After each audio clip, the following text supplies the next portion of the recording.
Hello મારા વહાલા વહાલા વિદ્યાર્થી મિત્રો, કેમ છો? મજામાં?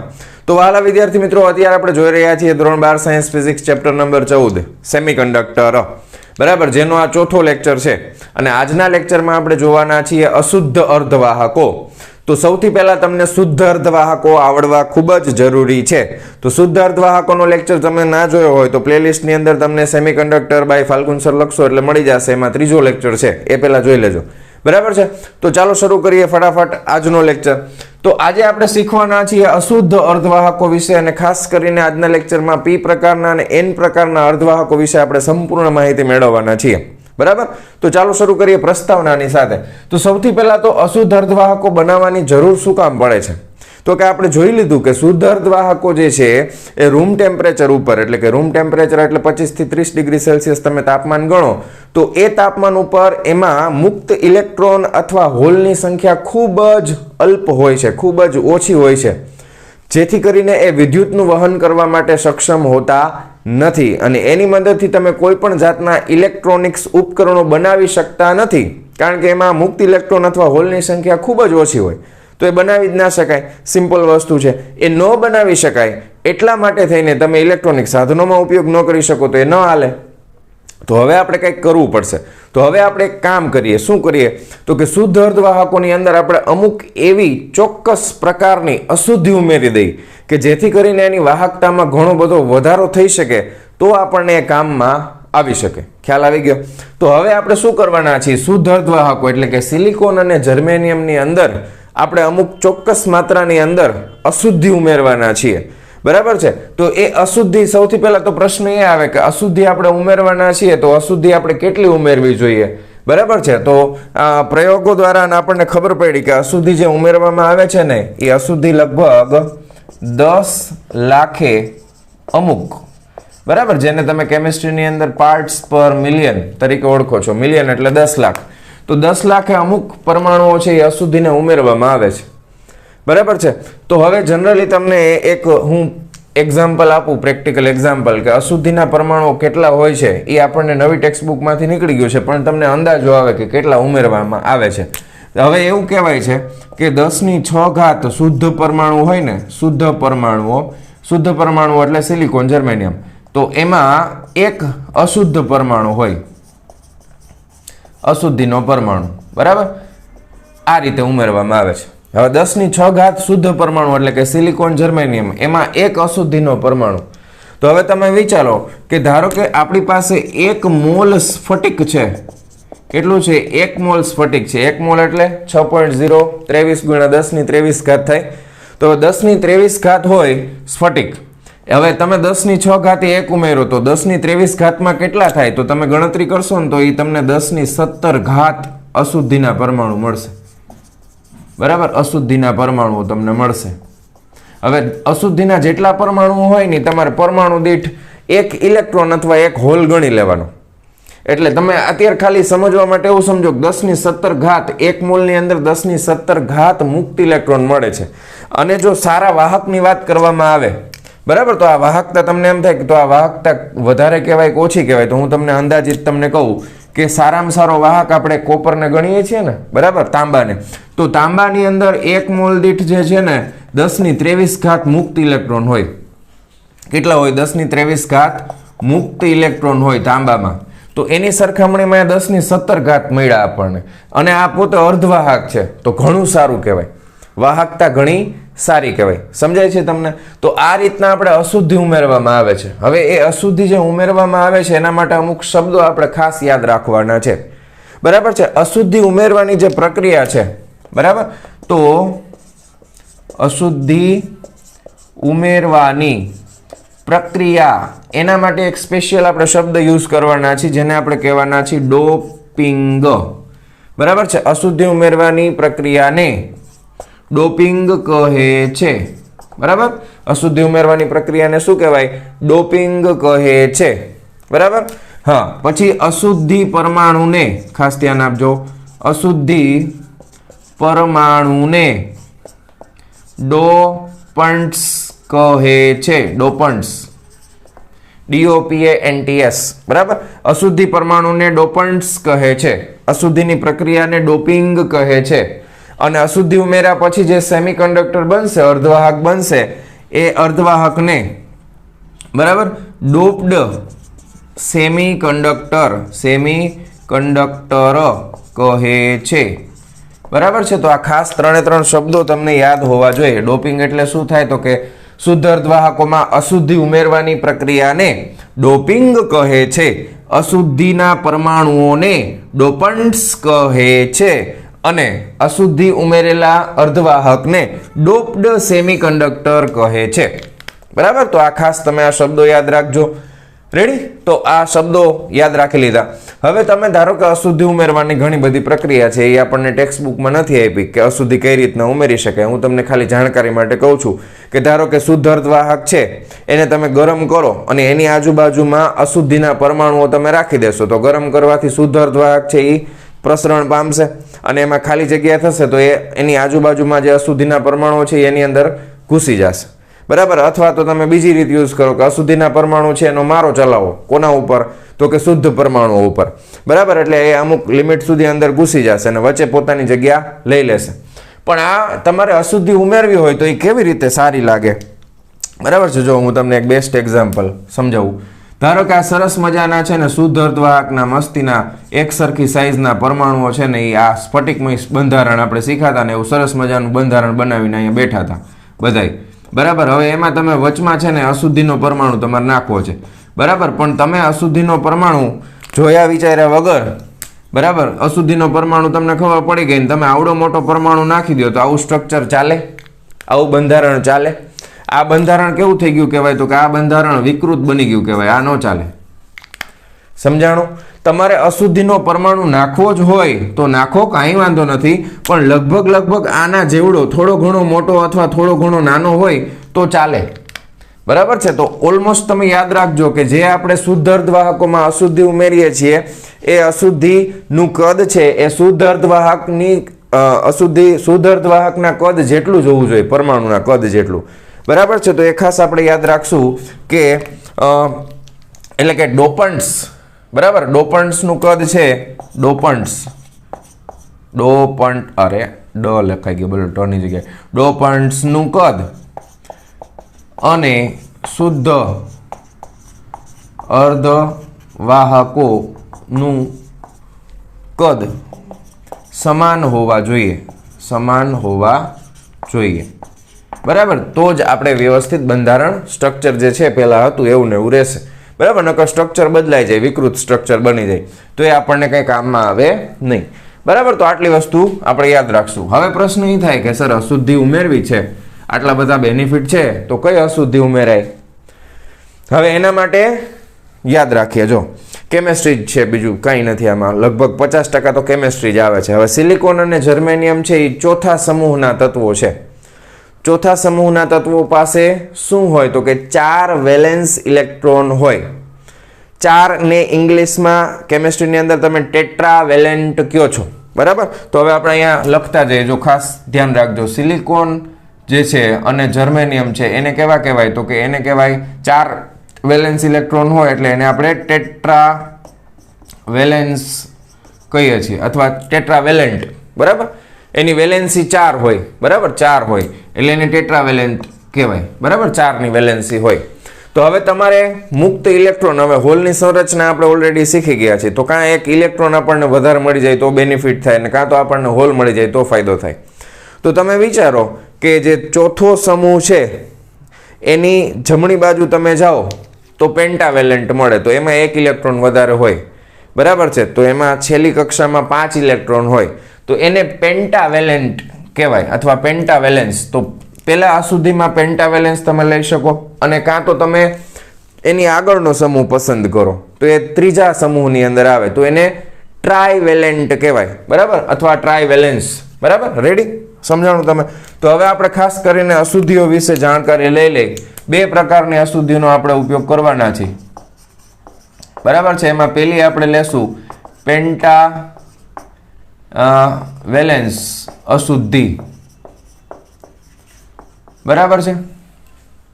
રેડી? પેન્ટાવેલેન્સ અશુદ્ધિ એમાં ખાસ કરીને તમે કઈ યુઝ કરી શકો તો કે આર્સેનિક તમે લઈ શકો, AS, પછી તમે એન્ટીમની લઈ શકો, બરાબર, SB, અને તમે ફોસ્ફરસ લઈ શકો, ફોસ્ફરસ P, બરાબર. આ અશુદ્ધિનો ઉપયોગ તમે કરી શકો છો. પેન્ટાવેલેન્ટ અશુદ્ધિ એટલે 12ની કક્ષામાં કેટલા ઇલેક્ટ્રોન હોય? 5 ઇલેક્ટ્રોન હોય, બરાબર. આર્સેનિક, ખાસ યાદ રાખજો નામ, આર્સેનિક, એન્ટીમની અને ફોસ્ફરસ. કેમેસ્ટ્રીમાં તમે આવર્ત કોષ્ટક શીખા હશો એટલે તમારા માટે એકદમ ઇઝી થઈ ગયું છે. રેડી? ડન? પાકું? પછી આપણે જોવાના છીએ ટ્રાયવેલેન્ટ, એટલે ટ્રાયવેલેન્સ અશુદ્ધિ. 12ની કક્ષામાં કેટલા ઇલેક્ટ્રોન હોય? આમાં કૌંસમાં લખી નાખી 5, આમાં કૌંસમાં લખી નાખી 3, બરાબર. તો એની અંદર આપણે યુઝ કરવાના છીએ એલ્યુમિનિયમ, Al, બરાબર. પછી ઇન્ડિયમ, In, પછી બોરોન, B. આ બધી ટ્રાયવેલેન્સ અશુદ્ધિ તમે ઉમેરી શકો છો. તો એલ્યુમિનિયમ છે, ઇન્ડિયમ છે, બોરોન છે, આ બધી ટ્રાયવેલેન્સ અશુદ્ધિ છે. પેન્ટાવેલેન્ટમાં આર્સેનિક છે, એન્ટીમની છે અને ફોસ્ફરસ છે. આ બધી પેન્ટાવેલેન્ટ અશુદ્ધિ કહેવાય, બરાબર. તો આ રીતના આપણે હવે આમાં જો બે અલગ અલગ તમે લીધી ને અશુદ્ધિ, તો હવે અશુદ્ધિ ઉમેરેલા જે અર્ધવાહકો છે એના બે પ્રકાર પડી જશે, બરાબર છે. હવે તમે જો પેન્ટાવેલેન્ટ તમે અશુદ્ધિ લ્યો તો એની પાસે 5 ઇલેક્ટ્રોન છે ને, બરાબર. વેલેન્સ ઇલેક્ટ્રોન કેટલા છે? 5. તો એક ઇલેક્ટ્રોન તમને વધારાનો મળે. હવે ઇલેક્ટ્રોન તમને વધારાનો મળે છે, બરાબર, એ બંધમાં નહીં રહે, વધારાનો મળશે.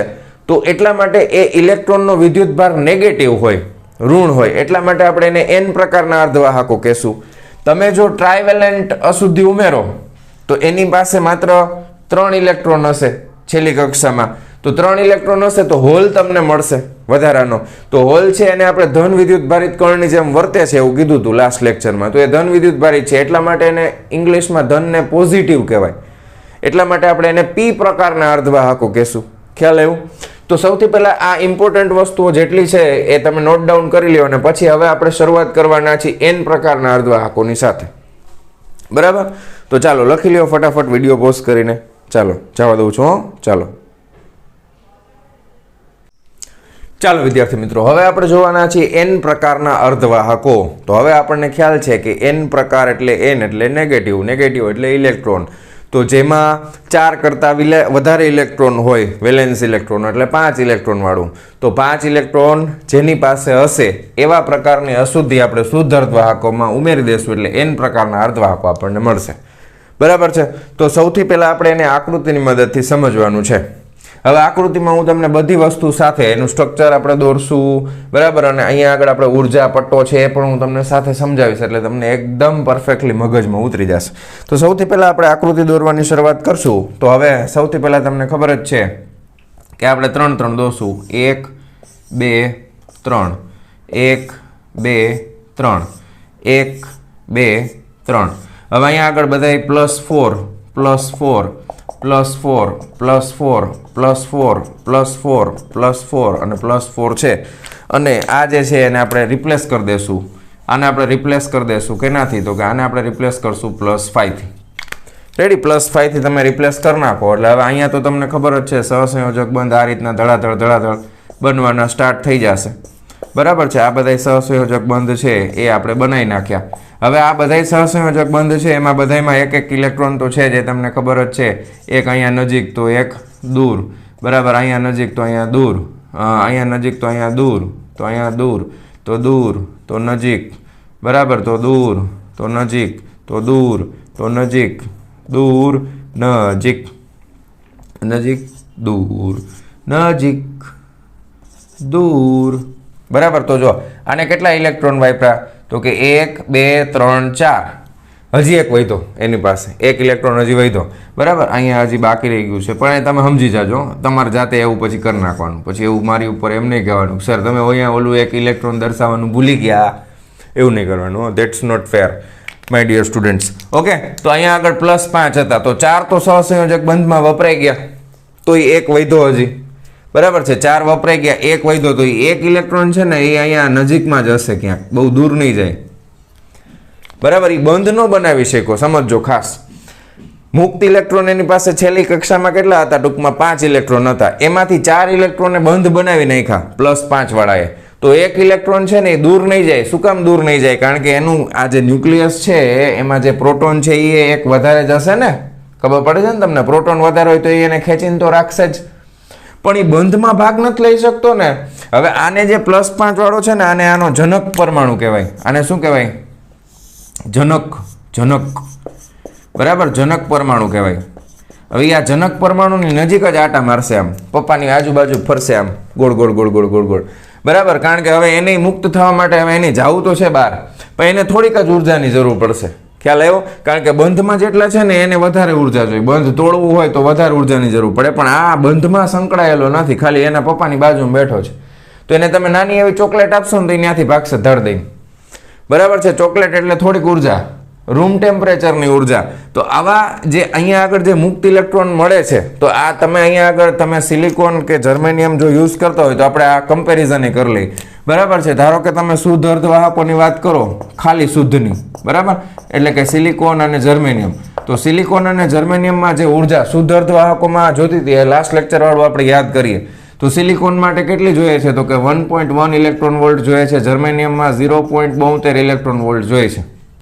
પણ જો તમે સિલિકોન અને જર્મેનિયમમાં આ રીતની પેન્ટાવેલેન્ટ અશુદ્ધિ ઉમેરી દેશો તો જે આ વધારાનો મુક્ત ઇલેક્ટ્રોન મળે ને, તો આ ઇલેક્ટ્રોનને છટકવા માટે ઉર્જા કેટલી જોઈએ ખબર છે?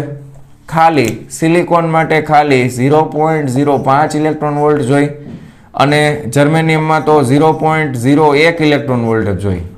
આ ઇલેક્ટ્રોનને છટકવા માટેની ઉર્જા છે આ. તો જો આની કમ્પેરિઝનમાં તો સાવ ઓછું નહીવત થઈ ગયું. એટલે મોસ્ટલી શું હોય તો કે રૂમ ટેમ્પરેચરે, ઓરડાના તાપમાને આ બધા ઇલેક્ટ્રોન છે ને મુક્ત થઈને રખડતા હોય, એને જલસા કરતા હોય, ફરતા હોય, આડાવડા મોજ કરતા હોય. બરાબર છે, સમજાણું તમને? તો હવે આ ઇલેક્ટ્રોન મુક્ત થઈને કેમાં જશે? તો કે વિદ્યુત પ્રવાહનું વહનમાં વપરાશે, તો એ કન્ડક્શન બેન્ડની વધારે નજીક હોય. જો બરાબર, અને બીજી તમને એક વધારાની આકૃતિ આપી છે. હવે એ આકૃતિની બહુ જરૂર નથી, બરાબર. એમાં તમને દાતા, હવે ઘણીવાર આને જનક પરમાણુ છે એને દાતા, ડોનર, ઇંગ્લિશમાં ડોનર કહેવાય, દાતા પરમાણુ પણ કહેવામાં આવે છે. ડોનર, ડોનેટ કરે ને, ઇલેક્ટ્રોન ડોનેટ કરે છે એટલે એને દાતા પરમાણુ કહેવાય, ડોનર કહેવાય. બરાબર છે, તમે કદાચ ઓલું મૂવી પણ જોયું હશે, વિકી ડોનર. એને આને કાંઈ લાગે વળગે નહીં. ડોનર એટલે દાતા, બરાબર. ખાલી આપણે દાતા શબ્દ યાદ રાખશું. રેડી? તો આ રીતના ઇલેક્ટ્રોન આમાંથી મુક્ત થઈ અને જઈ શકે. હવે તમને ટેક્સ્ટ બુકમાં એક વધારાની બીજી આકૃતિ આપી છે, દાતા પરમાણુનો ઇલેક્ટ્રોન દર્શાવ્યો છે. હવે એ આપી છે એટલે હું તમને દોરીને બતાવી દઉં આ રીતના બોક્સ કરીને. 1 2 3 4 5 6, 1 2 3, હા 6 3 9. હા, તો આ જે છે ને સેન્ટરમાં, આને આપણે કીધું છે દાતા પરમાણુ. દાતા પરમાણુ છે એ એક ઇલેક્ટ્રોન તમને આપે છે. તો ઇલેક્ટ્રોન છે એ ઋણ વિદ્યુત ભારિત કણ હોય, તો અહીંયા આપણે માઇનસ કરીને દર્શાવેલું છે, અને ટેક્સ્ટ બુકમાં આને છે ને પ્લસ કરીને દર્શાવેલું છે. બરાબર. તો હવે જો કુલ વિદ્યુત ભાર તો 0 જ છે. જો આમાં 5 ઇલેક્ટ્રોન હતા એમાંથી 1 ઇલેક્ટ્રોન દૂર વયો ગયો, ઇલેક્ટ્રોન દૂર વયો ગયો ને તો પોતે એક ધન વિદ્યુત ભારિત કણ થઈ ગયો, તો 1 પ્લસ 1 માઇનસ. તો તમે આખો પરમાણુ જોશો ને તો એ વિદ્યુતીય રીતે કેવો છે? તો કે તટસ્થ છે. આખો પરમાણુ કેવો છે? અહીંયા કાળું ટપકું કર્યું છે, આને કીધું છે ઇલેક્ટ્રોન. તો આખો પરમાણુ કેવો છે? તો કે આખો પરમાણુ તો વિદ્યુતીય રીતે તટસ્થ જ છે, પણ ફરી શકે એવું, વિદ્યુતનું વહન કરી શકે એવા ઇલેક્ટ્રોન મુક્ત છે. ઇલેક્ટ્રોન કેવા છે? તો કે મુક્ત છે. એટલા માટે ઇલેક્ટ્રોનનો વિદ્યુતભાર ઋણ હોય, એટલા માટે એને n પ્રકારના, n ફોર નેગેટિવ, નેગેટિવ એટલે ઋણ, એટલા માટે એને n પ્રકારના અર્ધવાહકો કહેવામાં આવે છે. રેડી? તો આ આકૃતિ એટલી બધી ઇમ્પોર્ટન્ટ નથી, આ ઇમ્પોર્ટન્ટ છે. બરાબર, પણ આપણને પરીક્ષામાં પૂછે તો દોરી નાખવાની. હવે આમાં શું હતું? બરાબર, હવે મારે અહીંયા તમને બેન્ડના સ્વરૂપમાં સમજાવવું છે એટલે મેં ભૂસી નાખ્યું. હા, તો હવે અહીંયા આપણને ખબર છે કે નીચેના ભાગમાં શું હોય? તો કે નીચેના ભાગમાં આ જે છે એને આપણે શું નામ આપ્યું છે? તો કે આને કીધું છે વેલેન્સ બેન્ડ. બરાબર, આની ઉર્જા કેટલી હોય? તો કે આની ઉર્જા હોય EV, આ છેલ્લી. બરાબર, તો વેલેન્સ બેન્ડની મહત્તમ ઉર્જા EV, અને એની ઉપર શું આવે? તો કે એની ઉપર અહીંયા આવશે આને કહેવાય કંડક્શન બેન્ડ. શું કહેવાય? Conduction band. Conduction band. Ready? તો આ વેલેન્સ બેન્ડ છે, આ કંડક્શન બેન્ડ છે.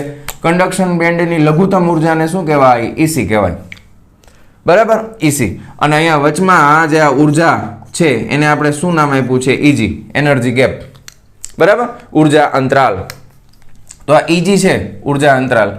હવે ઇલેક્ટ્રોનને મુક્ત થવા માટે ઘણી વખત ઇલેક્ટ્રોન નીકળી જાય ને આમાં કંડક્શન બેન્ડમાં વહી જાય ને તો ટેક્સ્ટબુકમાં આયોનાઇઝ્ડ થઈ ગયો છે એમાં કે કેમેસ્ટ્રીના શબ્દો આયનીકરણ થઈ ગયું એમ. તો એવા શબ્દો પણ તમને મળશે ટેક્સ્ટબુકમાં, એટલે મૂંઝાવાનું નહીં.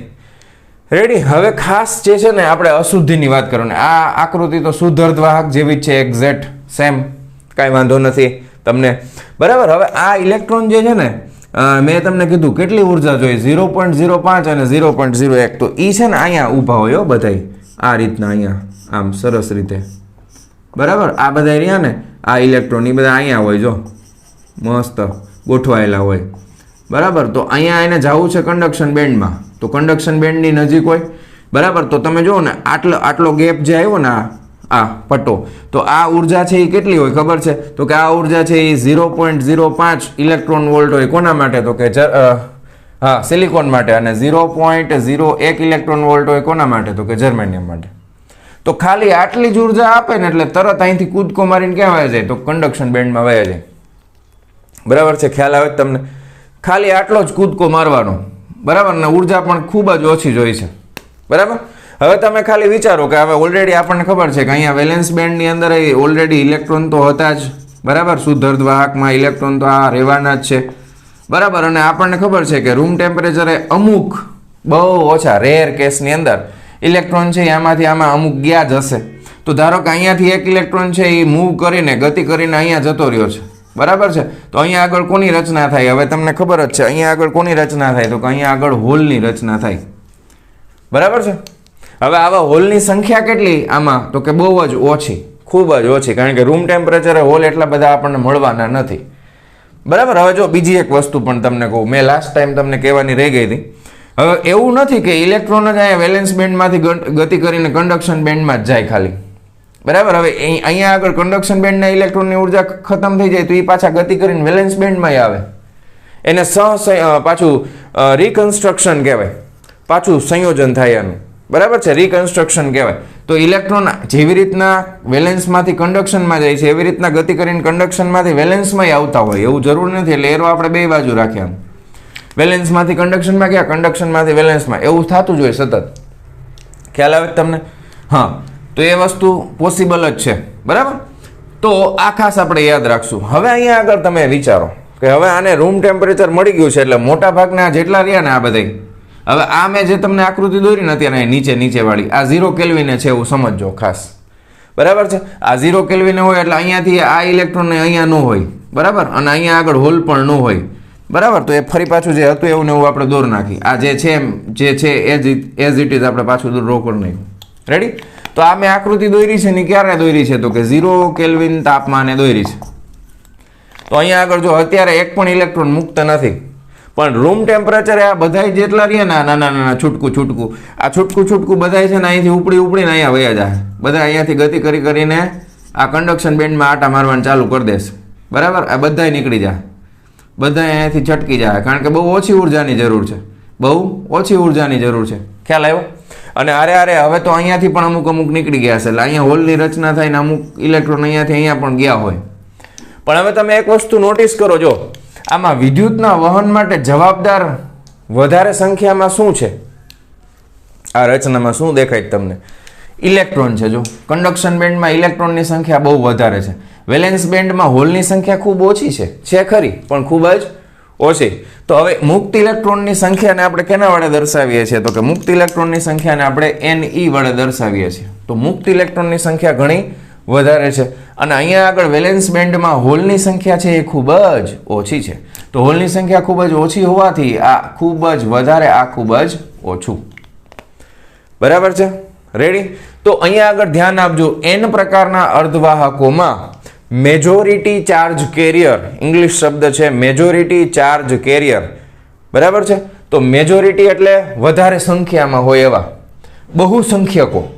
તો મેજોરિટી ચાર્જ કેરિયર બહુસંખ્યકો છે એ ઇલેક્ટ્રોન છે, બરાબર. મેજોરિટી ચાર્જ કેરિયરમાં મેજોરિટી વિદ્યુતભાર વાહકો ગુજરાતી શબ્દમાં અહીંયા આગળ ઇલેક્ટ્રોન છે, અને માઇનોરિટી ચાર્જ કેરિયર, માઇનોરિટી એટલે અલ્પસંખ્યકો, તો માઇનોરિટી ચાર્જ કેરિયરમાં હોલનો સમાવેશ કરવામાં આવે છે, બરાબર. તો ખાસ યાદ રાખો, n પ્રકારના અર્ધવાહકોમાં મેજોરિટી ચાર્જ કેરિયર બહુસંખ્યક વિદ્યુતભારનું વહન કરી શકે એવા કોણ તરીકે ઇલેક્ટ્રોનનો સમાવેશ કરવામાં આવે છે, જ્યારે માઇનોરિટી ચાર્જ કેરિયર એટલે કે અલ્પસંખ્યકો કે જે વિદ્યુતભારનું વહન કરી શકે એમાં હોલનો સમાવેશ કરવામાં આવે છે. હોલ પોતે ધન વિદ્યુતભારિત કણની જેમ વર્તે છે, એ આપણને ખબર છે. ડન આટલું. તો આ હતા n પ્રકારના અર્ધવાહકો, બરાબર.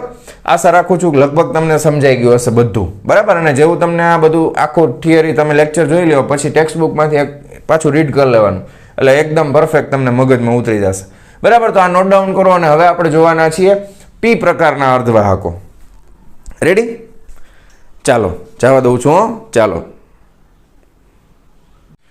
હવે વિદ્યાર્થી મિત્રો આપણે છે ને આ આકૃતિ કાઢતા નથી, બરાબર. આમાં આપણે ફેરફાર કરીને કરી નાખશું એટલે થઈ જાય જલ્દી, કારણ કે આપણો ટાઈમ વેસ્ટ ન થાય, બરાબર. એક બીજી વસ્તુ, અહીંયા આગળ જે આ જે સ્તર બને છે ને આ નીચે, આ કોના લીધે બને છે? આમાં તો કે આ દાતાના લીધે બને છે આવું, બરાબર. તો ડોનર કહેવાય ઇંગ્લિશમાં, એટલા માટે આ સ્તરને છે ને આપણે જોશું તો આને ઈડી વડે દર્શાવવામાં આવે છે, બરાબર. આ આકૃતિ તમને જે છે ને થિયરીમાં ટેક્સ્ટ બુકમાં લાસ્ટમાં આપેલી છે. રેડી? હવે આપણે n પ્રકારના અર્ધવાહકો જોઈ લીધા છે. હવે આપણે જોવાના છીએ p પ્રકારના અર્ધવાહકો.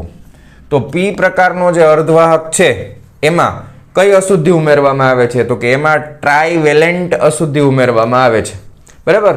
જેમ કે એલ્યુમિનિયમ, ઇન્ડિયમ, બોરોન, એ અશુદ્ધિ છે એની અંદર ઉમેરવામાં આવે છે. હવે એમાં જે આ ડેટા છે એ એઝ ઇટ ઇઝ જ રહેશે, આ ડેટામાં કોઈ ફેર પડવાનું નથી. હવે આકૃતિ બદલાઈ જશે, આકૃતિમાં ખાસ કરીને આ ભાગ બદલાશે. અહીંયા આગળ હવે શું થઈ ગયું? તો કે હવે અહીંયા આગળ +3 થઈ ગયા ભાઈ. તો +3 થઈ ગયા એટલે આની પાસે છેલ્લી કક્ષામાં માત્ર 3 ઇલેક્ટ્રોન છે. સહસંયોજક બંધ બનાવવા માટે તો 4 ઇલેક્ટ્રોનની જરૂર પડે, તો આ તો નીકળી જ ગયો સાવ, બરાબર. 4 ઇલેક્ટ્રોનની જરૂર પડે, આ જગ્યા નીકળી ગઈ. અહીંયા એક ખાલી જગ્યા રહી ગઈ, એક બંધ બની શક્યો નહીં. જો હવે સેમ આ ઓલા કરતા સાવ ઊંધું છે, જે આપણે ઓલામાં જોયું ને એના કરતા સાવ ઊંધું છે. હવે અહીંયા આગળ આ જનક પરમાણુ નો કહેવાય, આ છે ને ઇલેક્ટ્રોન મેળવવા માટે આતુર છે, ગ્રહણ કરવા માટે આતુર છે, એટલા માટે આ પરમાણુને જનક પરમાણુની બદલે નામ આપવામાં આવે છે ગ્રાહી પરમાણુ, બરાબર. ગ્રહણ કરી શકે એટલે એને ગ્રાહી પરમાણુ પણ કહેવામાં આવે છે, બરાબર છે. દાતા પરમાણુ નહીં, ગ્રાહી પરમાણુ. અને એને એક્સેપ્ટર પણ કહેવાય, એક્સેપ્ટ કરવું, એક્સેપ્ટરો, બરાબર. એક્સેપ્ટર પરમાણુ જે ઇલેક્ટ્રોનને ગ્રહણ કરી શકે છે. ખ્યાલ આવ્યો? ડન. હવે આ આકૃતિ ખાસ આપણે કાઢી નાખશું, એ આપણે ભલે ફરી પાછી દોરવી પડે, બરાબર. હા, રેડી? આટલું પહેલાં તમને સમજાઈ ગયું? ડન છે. બાકી બધું સેમ ટુ સેમ. હવે આમાં શું થાય? જો એક વસ્તુ નોટિસ કરો, તમે અહીંયા આગળ એક્સેપ્ટર પરમાણુ રાખો છો ને, તો આની પાસે એક ખાલી હોલ છે. હવે આ હોલ છે ને એ ઓલરેડી છે જ, હાજર જ છે. તમે આ સુધી ઉમેરી દો એટલે હોલ તો રહેવાનો જ છે, કારણ કે ઇલેક્ટ્રોન તો ઓછા છે એટલે હોલ તો હાજર જ હશે. પણ 0 કેલ્વિન તાપમાને શું થાય? તો કે આ બધા જે બંધમાં જકડાયેલા ઇલેક્ટ્રોન છે ને એ બધા એકદમ એની જગ્યા ઉપર ચોટેલા હોય. પણ જેવું તાપમાન વધશે એટલે આમાંથી હવે આ ઇલેક્ટ્રોનને અહીંયાથી અહીંયા આવવા માટે બહુ ઓછી ઉર્જા જોઈએ. ધ્યાન આપજો, ખાસ સમજજો. આ ઇલેક્ટ્રોન જે છે એને અહીંયાથી આ હોલ ભરવો છે, અથવા આ ઇલેક્ટ્રોનને આ હોલ ભરવો છે, અથવા આ ઇલેક્ટ્રોનને આ હોલ ભરવો છે, તો આના માટે આ ઇલેક્ટ્રોનને ખૂબ ઓછી ઉર્જા જોઈએ. તો આ ઇલેક્ટ્રોનને જરૂરી ઉર્જા આટલી છે. જો સિલિકોનના ઇલેક્ટ્રોનને કેટલી જરૂરી છે ઉર્જા? 0.05 ઇલેક્ટ્રોન વોલ્ટ. આના જર્મેનિયમના 0.01 ઇલેક્ટ્રોન વોલ્ટ. આટલી નાનકડી ઉર્જા મળશે ને તો એ અહીંયાથી અહીંયા જમ્પ મારી જશે. ખબર પડી તમને? આ આગળમાં જે જોયું આપણે n પ્રકારના, એના જેવા અહીંયા આગળ કોઈ મુક્ત ઇલેક્ટ્રોન નથી જે રખડતા હોય એમ. બધાય મોટા ભાગના બંધિત ઇલેક્ટ્રોન જ છે, પણ આ બંધિત ઇલેક્ટ્રોન છે એ હોલમાં જવા માટે એકદમ ઓછી ઉર્જાની જરૂર પડે છે. ખ્યાલ આવ્યો? તો અહીંયા આગળ હોલની સંખ્યા વધારે હશે. હોલની સંખ્યા કેવી હશે? વધારે હશે. અને વિદ્યુત પ્રવાહનું વહન છે એ હોલના કારણે થશે. તો અહીંયા આગળ મેજોરિટી ચાર્જ કેરિયરમાં શું આવશે? હોલ આવશે. અને માઇનોરિટી ચાર્જ કેરિયરમાં શું આવશે? તો કે ઇલેક્ટ્રોન આવશે. ખ્યાલ આવે છે તમને? હવે હું તમને એનર્જી બેન્ડની મદદથી પણ સમજાવું. તો અહીંયા આગળ સૌથી પહેલા નીચેના ભાગમાં શું છે તો કે આ છે conduction band, sorry valence band, બરાબર, બેન્ડો, અને આને આપણે કહીએ છીએ ઈવી. અને એની ઉપરના ભાગમાં શું છે તો કે એની ઉપરના ભાગમાં આ છે કન્ડક્શન બેન્ડ, બરાબર, આ છે કન્ડક્શન બેન્ડ, બરાબર. હવે જો આ હોલ છે, એ હોલ જનરલી કઈ જગ્યાએ છે તો કે બંધની જગ્યાએ છે, બરાબર. તો એ વેલેન્સ બેન્ડની નજીક હોવા જોઈએ. ક્યાં હોવા જોઈએ? વેલેન્સ બેન્ડની. કારણ કે આમાં જમ્પ કરીને કયો ઇલેક્ટ્રોન આવશે? બંધમાં તો એ જ ઇલેક્ટ્રોન આવશે. તો હવે તમે વિચારો કે અહીંયા આગળ જ્યારે તમે અશુદ્ધિ ઉમેરેલી હોય ને, અશુદ્ધિ ઉમેરેલી, ત્યારે એની અંદર આ રીતના ઘણા બધા હોલ જોવા મળે છે. એમાં આપણને આ રીતના ઘણા બધા હોલ અહીંયા અશુદ્ધિ હોવાના કારણે હાજર હશે. ઘણા બધા હોલ અશુદ્ધિ હોવાના કારણે હાજર હશે. અહીંયા આગળ હોલની સંખ્યા વધારે હશે અને ઇલેક્ટ્રોન પણ હશે. ઇલેક્ટ્રોન પણ હશે. તાપમાન વધશે એટલે થોડા ઘણા ઇલેક્ટ્રોન આવશે ને, પણ ઇલેક્ટ્રોનની સંખ્યા ખૂબ જ ઓછી હોય. ઇલેક્ટ્રોનની સંખ્યા ખૂબ જ ઓછી હોય. તો અહીંયા આગળ વેલેન્સ બેન્ડની નજીક છે ને આપણે આ બનાવવું પડે. વેલેન્સ બેન્ડની નજીક આપણે અહીંયા બનાવશું આ રીતે, બરાબર. અને મોટા ભાગના હોલ છે ને આપણે અહીંયા દર્શાવી શકાય. આમ ઓલામાં કેમ ઇલેક્ટ્રોન દર્શાવ્યા હતા એવી રીતે અહીંયા આગળ આ બધા હોલ છે, બરાબર. અને અહીંયા આગળ જે આ ઇલેક્ટ્રોન છે ને એને હોલમાં જવું હોય ને તો બહુ ઓછી ઉર્જાની જરૂર પડે. આ એક્સેપ્ટર પરમાણુ છે, એટલા માટે આ જે આખું એનર્જીનું લેયર બનાવ્યું ને એને નામ આપવામાં આવે છે એક્સેપ્ટર, એટલે EA. આને આપણે શું નામ આપશું? અરે બ્લેક કલર ક્યાં ગયો? EA. આને EA કહેવાનું. આ સ્તરને શું કહેવાનું? EA કહેવાનું. રેડી છે? ડન છે. તો હવે અહીંયા શું થાય તો કે કન્ડક્શન બેન્ડમાં જવાની જરૂર જ નથી વિદ્યુત પ્રવાહની રચના માટે. બની શકે કે અમુક ઇલેક્ટ્રોન છે આ રીતના, એ ઇલેક્ટ્રોન છે એ અહીંયાથી ગતિ કરીને કન્ડક્શન બેન્ડમાં જતા રહે, બરાબર. અને એના લીધે પણ અમુક હોલની રચના થાય, બરાબર. એવી રીતના પણ હોલની રચના થઈ શકે. ઇલેક્ટ્રોન અહીંયા ઘણા ઇલેક્ટ્રોન ની હાજર હશે. આ રીતના કાળા ટપકા કરી નાખો એટલે તમને એમ ન થાય કે ઇલેક્ટ્રોન ક્યાં ગયા સર. તો ઇલેક્ટ્રોન તો છે જ, પણ હોલની સંખ્યા છે એ વધારે છે, ઇલેક્ટ્રોનની સંખ્યા ઓછી છે. અને આ બધા ઇલેક્ટ્રોન માટે જમ્પ કરીને અહીંયા જવું તો સાવ રમતવાત થઈ ગઈ, જો સાવ નજીક. કારણ કે આ ભાગમાં ઉર્જા કેટલી છે તો કે 0.05 ઇલેક્ટ્રોન વોલ્ટ ને 0.01 ઇલેક્ટ્રોન વોલ્ટ. એટલે વેલેન્સ બેન્ડની અંદર ઇલેક્ટ્રોનની મૂવમેન્ટના કારણે વિદ્યુત પ્રવાહની રચના થશે. ઓલામાં શું હતું? કન્ડક્શન બેન્ડમાં ઇલેક્ટ્રોનના મૂવમેન્ટને કારણે વિદ્યુત પ્રવાહની રચના થતી હતી. તો જ્યારે અહીંયા આગળ વેલેન્સ બેન્ડમાં ઇલેક્ટ્રોનના હોલની મૂવમેન્ટ અથવા ઇલેક્ટ્રોનની મૂવમેન્ટને કારણે પ્રવાહની રચના થાય છે, બરાબર છે. તો હવે આને આપણે હોલની ગતિ કહેશું. ઇલેક્ટ્રોનની તો કહેવાય નહીં, કારણ કે બંધિત ઇલેક્ટ્રોન છે એ આપણે પહેલા લાસ્ટ લેક્ચરમાં ચર્ચા કરી લીધી છે કે ઇલેક્ટ્રોન અહીંયા ગતિ કરે તો એમ કહી શકાય કે હોલ છે અહીંયાથી અહીંયા ગતિ કરે છે, એમ પણ કહી શકાય. કાંઈ વાંધો ન આવે, કહેવામાં આપણું ક્યાં જાય છે કાંઈ, બરાબર. હા, રેડી? સમજાણું? હા. અને અહીંયા આગળ તમારી સાથે આ છેલ્લું સ્તર છે એને EC વડે દર્શાવવાનું. ક્લિયર? ઓકે. અને બીજું આપણને શું ખબર પડી કે આમાં મેજોરિટી ચાર્જ કેરિયર તરીકે હોલ છે, બરાબર. એટલે એને આપણે હોલની સંખ્યા સ્મોલ NH વડે દર્શાવશું. અને માઇનોરિટી ચાર્જ કેરિયર તરીકે ઇલેક્ટ્રોન છે. આવા અમુક જ ઇલેક્ટ્રોન કન્ડક્શન બેન્ડમાં આપણને મળશે, બરાબર. તો અહીંયા મેજોરિટી ચાર્જ કેરિયર તરીકે શું છે? હોલ છે. અને માઇનોરિટી ચાર્જ કેરિયર તરીકે શું છે? ઇલેક્ટ્રોન છે. રેડી? આટલી વસ્તુ ડન? ક્લિયર? કોઈ વાંધો નથી ને? મેં તમને બધી વસ્તુ એકસાથે ઉર્જા સ્તરની સાથે જ સમજાવેલી છે. તો તમને પણ પરીક્ષામાં N પ્રકારના કે P પ્રકારના અર્ધવાહકો અલગથી ક્વેશ્ચન પૂછે તો તમારે સાથે સાથે ઉર્જા સ્તરની આકૃતિ છે એ પણ દોરવાની રહેશે, બરાબર છે. હવે આમાં મેં તમને 0 કેલ્વિનનું કીધું નથી, પણ અત્યારે કીધું. ધારો કે આ 0 કેલ્વિન હોય તો અહીંયા એક ઇલેક્ટ્રોન દર્શાવવાનો નહીં, અહીંયા ખાલી હોલ દર્શાવવાના, બરાબર. અહીંયા હોલ દર્શાવવાના ખાલી. રેડી? અને અહીંયા આ એનર્જી ગેપ છે EG, બરાબર. બે વચ્ચેનો ઉર્જાનો તફાવત હોય આને એનર્જી ગેપ કહેવાય. રેડી? આ એનર્જી ગેપ છે. તો આ N અને P પ્રકારના અર્ધવાહકો. હવે એક અગત્યનું સમીકરણ આવે છે, બરાબર. એ અગત્યનું સમીકરણ શું છે એ હું તમને સમજાવું, બરાબર. એ પુનઃ સંયોજનનો દર. ખાસ આ શબ્દો ઉપર ધ્યાન આપજો. તમને ટેક્સ્ટ બુકમાં સમીકરણ આપી દીધું છે, પણ એની સમજૂતી બહુ ઓછી આપી છે અને મગજમાં ડાયરેક્ટ ઉતરે એવું નથી, સીધું મગજમાં ઉતરે એવું નથી, બરાબર. એટલે મારે તમને થોડુંક ડિટેલમાં સમજાવવું પડશે. પુનઃ સંયોજનનો દર. પુનઃ સંયોજનનો દર એટલે શું? તો કે પુનઃ સંયોજનનો દર મેં હમણાં તમને આગળ સમજાવ્યું કે ધારો કે કોઈ ઇલેક્ટ્રોન જમ્પ કરીને વેલેન્સ બેન્ડમાંથી કન્ડક્શન બેન્ડમાં જતો રહે, તો એ ઇલેક્ટ્રોન ફરી પાછો કન્ડક્શન બેન્ડમાંથી વેલેન્સ બેન્ડમાં આવે તો એ પાછો હોલની સાથે સંયોજાય. બરાબર, હોલ એમને નથી રહેવાના. હોલમાંથી જે ઇલેક્ટ્રોન નીકળ્યો હોય એમાં બીજો ઇલેક્ટ્રોન આવી પણ શકે, એટલે પાછું સંયોજન થતું હોય. તો પુનઃ સંયોજનનો દર ખાસ ધ્યાન આપજો. આ પુનઃ સંયોજનનો દર છે ને, આ પુનઃ સંયોજનનો દર એ શુદ્ધ અને અશુદ્ધ બંનેમાં સમાન હોય છે. બરાબર, પુનઃ સંયોજનનો દર શુદ્ધ અર્ધવાહકોમાં અને અશુદ્ધ અર્ધવાહકોમાં એક સરખો હોય છે. બરાબર, પુનઃ સંયોજનનો દર. રેડી? આટલું પહેલા સમજાણું તમને. હા, હવે આ પુનઃ સંયોજનનો દર છે એ ખરેખર શું છે? જો હું હવે આ આકૃતિ કાઢી નાખું છું, મારે ત્યાં સમજાવવું છે એટલા માટે. રેડી? આને આપણે જવા દઈએ. અને આના ઉપર એક દાખલો પણ છે. બરાબર, જે આપણે આજે ગણવાના છીએ, આ સમજાઈ જાય એટલે. બરાબર, આ થિયરી પછી આપણે દાખલો પણ જોશું. પુનઃ સંયોજનનો દર. પુનઃ સંયોજનનો દર એટલે ઇલેક્ટ્રોન પાછો હોલમાં જાય. બરાબર, પહેલા એક ઇલેક્ટ્રોન બંધમાંથી તૂટીને બહાર નીકળી ગયો તો ત્યાં હોલ બન્યો. હવે કોઈ ઇલેક્ટ્રોન કન્ડક્શન બેન્ડમાંથી જમ્પ કરીને પાછો વેલેન્સ બેન્ડમાં આવે ને એ હોલમાં જતો રહે તો એને શું થયું કહેવાય? તો કે પુનઃ સંયોજન થયું કહેવાય. ઇંગ્લિશમાં એને રીકોમ્બિનેશન કહેવાય.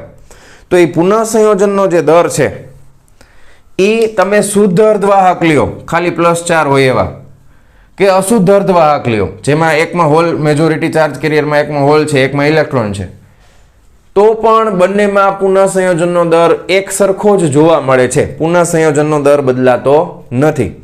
તો પુનઃ સંયોજનનો દર છે એ કોના ઉપર આધાર રાખે છે? તો કે પુનઃ સંયોજનનો દર છે ને એ હોલ અને ઇલેક્ટ્રોનની સંખ્યા ઉપર આધારિત છે.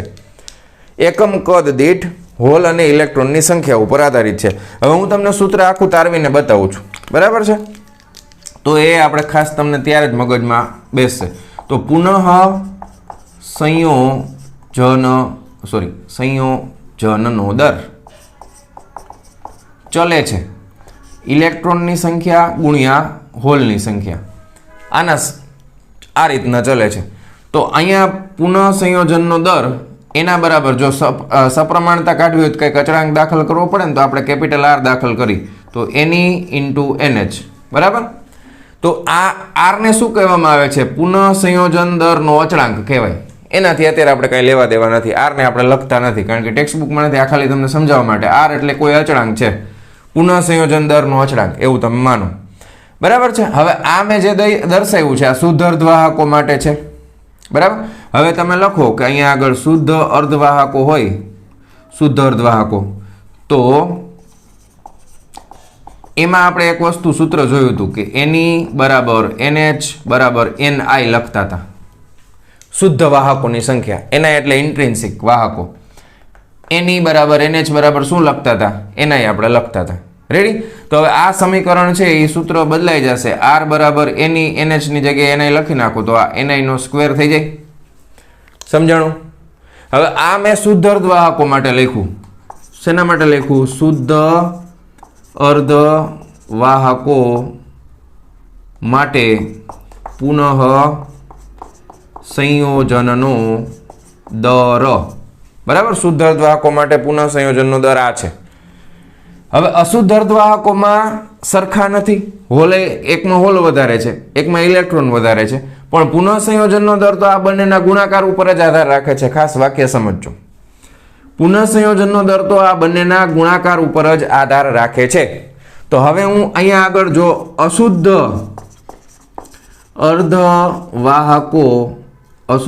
અર્ધવાહકો માટે જો હું પુનઃ સંયોજનનો દર લખું, સંયોજનનો દર, તો એ કેટલો થશે? તો કે RNE/NH થશે. આ અચળાંક તો બેમાં સરખો જ આવે છે. બરાબર છે? પુનઃ સંયોજનનો દર અશુદ્ધ અર્ધવાહકો માટે આટલો, શુદ્ધ અર્ધવાહકો માટે આટલો, પણ આ બે કેવા છે? સમાન છે. મેં હમણાં સ્ટાર્ટિંગમાં શું કીધું? શુદ્ધ અર્ધવાહક હોય તો ભલે, અશુદ્ધ અર્ધવાહક હોય તો પણ ભલે, પણ બંનેમાં પુનઃ સંયોજનનો દર કેવો છે? એક સમાન છે. બરાબર છે? બરાબર, તો બે સરખા હોય તો આ બેને તમે સરખાવો તો શું થઈ જશે? RNI² = RNE/NH. બરાબર. હવે અહીંયાથી આર આર કેન્સલ થઈ જશે તો ફાઇનલી તમને સમીકરણ મળશે NeNH બરાબર Ni નો વર્ગ. ખાસ આ સમીકરણ યાદ રાખવાનું છે. બરાબર છે. આના ઉપરથી દાખલો આપણે ગણશું. અત્યારે ઉદાહરણનો બીજા નંબરનો દાખલો છે એ આ સૂત્ર ઉપર જ આધાર રાખે છે. તો એ દાખલો આપણે ગણશું. પરીક્ષાની અંદર MCQમાં પણ તમને આ પૂછી શકે આ દાખલો છે કે નાનો MCQ છે, તમે ગમે એમાં તમે લઈ શકો એને. એવું નથી કે દાખલામાં જ પૂછાય. એ દાખલો છે એ અગત્યનો છે, MCQમાંય પૂછી શકે. બરાબર. તો ફટાફટ આટલી વસ્તુ નોટ ડાઉન કરો ને હવે આપણે ઉદાહરણનો બીજા નંબરનો દાખલો જોવાના છીએ. ચાલો જવા દઉં છું. ચાલો વિદ્યાર્થી મિત્રો, હવે આપણે જોશું ઉદાહરણનો બીજો દાખલો. બહુ સરસ દાખલો છે. શું કહે છે કે ધારો કે શુદ્ધ સિલિકોન સ્ફટિકમાં આટલા પરમાણુ પ્રતિ મીટર ક્યુબ છે. તો સિલિકોનનો એક સ્ફટિક છે એની અંદર કુલ કેટલા પરમાણુ છે? તો કે 5 × 10⁻²8 પર મીટર ક્યુબ. પરમાણુની સંખ્યા પર મીટર ક્યુબ. તો એક એકમ કદની અંદર પરમાણુની સંખ્યા આટલી છે. બરાબર. મીટર ક્યુબ એટલે એકમ કદ થયું. તેને 1 ppm ઘનતા એટલે સાંદ્રતા, બરાબર, પાર્ટ્સ પર મિલિયન એટલે કે 10⁶ પરમાણુઓ જ્યારે આના હશે, મિલિયન એટલે 10 લાખ થયા, 10 લાખ એટલે 10⁶ પરમાણુ, ત્યારે એક આર્સેનિકનો પરમાણુ ડોપિંગ કરવામાં આવે છે. 10⁶ પરમાણુઓ આના, એમાં એક આર્સેનિકનો પરમાણુ હોય. બરાબર. હા, તો ઇલેક્ટ્રોન અને હોલની સંખ્યા ગણો. તમને Ni આપી દીધું છે. Ni બરાબર 1.5 × 10⁻16 એકમ કદની અંદર છે એટલે પર મીટર ક્યુબ. Ni તમને આપેલું છે. બરાબર. હવે Ni એટલે શું થાય? તો કે જ્યારે શુદ્ધ હોય સિલિકોન, બરાબર, તો સિલિકોનમાં Ne બરાબર NH બરાબર Ni. તો જ્યારે તાપમાનના કારણે મળતા ઇલેક્ટ્રોનની સંખ્યા આટલી હોય અને હોલની સંખ્યા પણ આટલી હોય, પણ અત્યારે અશુદ્ધ કન્ડિશનમાં છે, અશુદ્ધ અર્ધવાહક છે. તો હવે તમે અશુદ્ધ અર્ધવાહકનો વિચાર કરો તો અશુદ્ધ અર્ધવાહક છે એમાં પાછો આર્સેનિક છે. આર્સેનિક એટલે કેવું થાય? તો કે પેન્ટાવેલેન્ટ થાય. એટલે આમાં n પ્રકારના અર્ધવાહકોની સંખ્યા વધારે હોય. બરાબર. n પ્રકારના અર્ધવાહકોની સંખ્યા કેટલી હોય? તો કે જેટલી અશુદ્ધિ ઉમેરો ને લગભગ એમાંથી એક ઇલેક્ટ્રોન એને મળી જાય. બરાબર. તો હવે જો ખાસ તમે આ કન્સેપ્ટથી સમજશો તો વધારે મજા આવશે કે અહીંયા આગળ 10⁶ સિલિકોનના પરમાણુ દીઠ એક આર્સેનિકનો પરમાણુ ડોપ થાય છે. ખ્યાલ આવ્યો? 10⁶ માં એક આર્સેનિકનો પરમાણુ. હવે ટોટલ સિલિકોનના પરમાણુઓ કેટલા છે? બરાબર. તો કે ટોટલ છે 5 × 10⁻28 પરમાણુ છે પર મીટર ક્યુબમાં. તો આર્સેનિકના કેટલા પરમાણુ આવે? બરાબર. તો તમને આર્સેનિકના પરમાણુની સંખ્યા છે એને ડોપર કહેવાય ને, ઇલેક્ટ્રોન ડોનેટ કરે છે એટલે ડોનર. સોરી, ડોપર નહીં, ડોનર. હા, તો ડોનર. તો આ ND વડે દર્શાવવામાં આવે છે. તો ND બરાબર કેટલા થઈ જશે? તો કે ND બરાબર 5 × 10⁻28 છે, ભાંગા કેટલા થાય? 10⁶. બરાબર. તો આ કેટલા થઈ જશે? ડોનર 5 × 10⁶ નીકળ્યા એટલે 22 થશે. તો હવે જો ડોનરની સંખ્યા ઘણી વધારે છે, આટલા ડોનર છે અને આ જેટલા ડોનર છે એ દરેકે દરેક એક ઇલેક્ટ્રોનનું દાન કરે, એક ઇલેક્ટ્રોન આપી દે. હવે એ અહીંયા તાપમાનના કારણે મળતા ઇલેક્ટ્રોનની સંખ્યા આટલી થાય ને અને હોલે આટલા થાય. એની સાપેક્ષમાં જો ઘણા વધારે છે. અહીંયા 10 ની કેટલી ઘાત આવે? 16 તો અહીંયા 10 ની કેટલી ઘાત આવે? 22 તો 10⁻22 ની સાપેક્ષમાં 10⁻16 ખૂબ જ નાના છે. તેથી તમે કહી શકો કે અહીં ND ની સાપેક્ષે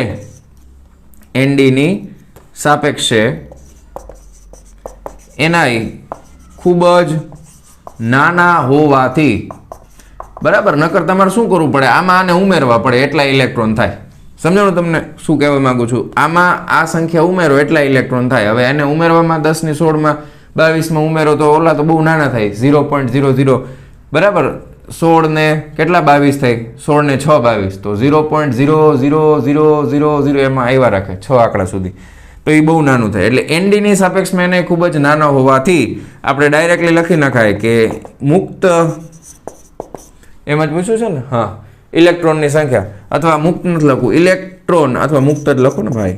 હા, મુક્ત ઇલેક્ટ્રોનની સંખ્યા, ઇલેક્ટ્રોન એટલે એની બરાબર ND બરાબર 5 ગુણ્યા 10^22 થશે. રેડી? ઇલેક્ટ્રોન આટલા બધા હશે. હોલની સંખ્યા તો બહુ ઓછી જ હશે. બરાબર. હવે આપણે હોલની સંખ્યા ગણવાની છે. હોલની સંખ્યા ગણવાની છે. તો અહીંયા તમને ઇલેક્ટ્રોનની સંખ્યા મળી ગઈ. હવે આપણી પાસે સમીકરણ શું છે કે Ne ઇન્ટુ NH બરાબર Ni નો વર્ગ. રેડી? આ સમીકરણ છે. આપણને Ni આપેલું છે. હવે Ni તમને મળી ગયા છે તો NH મળી જાય હોલની સંખ્યા. તો NH બરાબર શું થઈ જાય? Ni નો વર્ગ ભાગ્યા Ne. બરાબર. Ni નો વર્ગ તમે કરશો તો 1.5 ઇન્ટુ 10⁻16 એનો વર્ગ ભાગ્યા Ne 5 ગુણ્યા 10^22 છે. બરાબર. હવે આપણે કેલ્ક્યુલેટરની જરૂર પડશે. મેં કેલ્ક્યુલેટર ક્યાં મૂકી દીધું? એટલે કેલ્ક્યુલેટર અરે ક્યાં મુકાઈ ગયું છે?